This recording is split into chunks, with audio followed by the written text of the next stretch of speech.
Ya, kembali lagi di Newsroom pemirsa. Kami masih membahas Presiden minta rancangan RUU KUHP ditunda.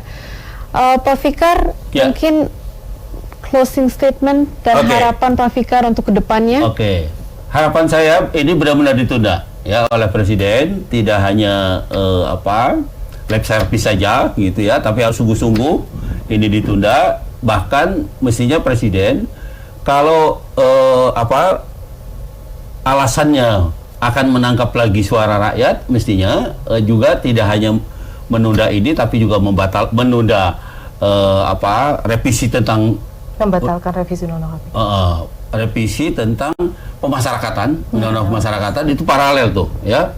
Kemudian juga membatalkan revisi yang sudah disahkan undang-undang KPK, apakah dengan Perpu atau dengan mekanisme apapun yang sesuai dengan hukum. Jadi kelihatan bahwa Presiden memang sungguh-sungguh yang seperti Tiwi katakan tadi, dia akan memperhatikan reformasi hukum dan reformasi HAM gitu ya, itu ada gitu. Nah, kalau selama ini kan kelihatannya dia berjalan dengan program-program yang bersifat fisik gitu, yang bersifat sosial politik sepertinya kurang diperhatikan. Saya kira itu tekanannya. Ya, baik. Dan Mbak Pratiwi, harapan ke depan singkat saja. Iya, harapannya jelas bahwa kalau Presiden dalam cita-cita Indonesia 20 tahun ke depan banyak menyebutkan mengenai manusia unggul, manusia Indonesia yang unggul, seharusnya jelas tidak ada pilihan lain bagi Presiden dan DPR untuk membatalkan pengesahan RKUHP.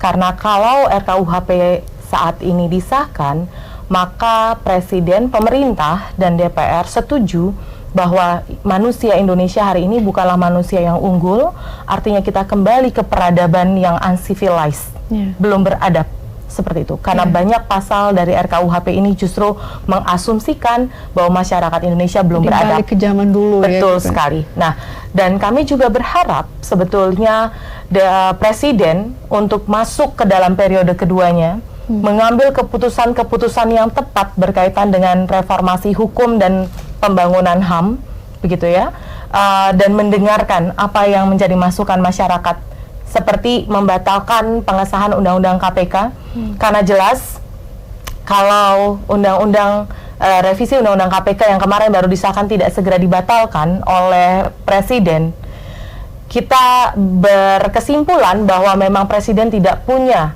agenda ke depan untuk melakukan investasi yang sehat, membangun ruang bagi demokrasi yang sehat, memperkuat lembaga-lembaga yang mengerjakan agenda anti korupsi, seperti itu. Karena bagi kami pembangunan Indonesia ke depan, manusia unggul dan investasi tanpa ruang demokrasi yang sehat itu bohong belaka dan tidak memungkinkan terjadi. Baik, terima kasih Mbak Tiwi, Pak Fikar atas kehadirannya. Dan pemirsa, sejumlah informasi dari mancanegara akan kami hadirkan, diantaranya Wengen, desa tanpa kendaraan bermotor. Tetaplah bersama kami di Newsroom.